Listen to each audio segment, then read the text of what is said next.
একাত্তরের বিরোধী শক্তিদের বলার জন্য যে আমরা 24,000 অংশগ্রহণ করেছি, আমরা 71 পোষণ করি, সুতরাং 71 ব্যতীত 24 সংজ্ঞায়িত না। আপনারা দেখেছেন যে 24-এ যারা গণহত্যা চালিয়েছে তাদেরকে বিচারের আওতাভুক্ত আনা হয়েছে।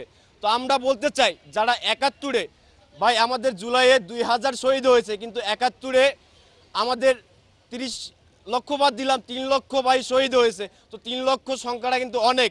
সুতরাং আমরা বলতে চাচ্ছি সেই 3 লক্ষ যারা হত্যা করেছে, যাদের চক্রান্তে হত্যা করেছে, তাদেরকে ব্যক্তিভাবে সাংগঠনিকভাবে বিচারের আওতাভুক্ত আনতে হবে।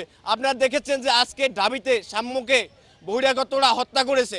যদি 71 ক্লিয়ার না হয় তবে এই বিচার বহির্ভূত হত্যা, গুম খুন, রাহাজানি এগুলো কখনো বন্ধ করা যাবে না। সুতরাং আজকে এই প্রোগ্রাম থেকে বলতে চাই যে 71-এর বিরোধী শক্তিদের একটা বার্তা দিতে চাই, আমরা 71 লালন করি, আমরা 24 ধারণ করি। সুতরাং 71-24 ব্যতীত আগামী বাংলাদেশ সংজ্ঞায়িত করা যাবে না।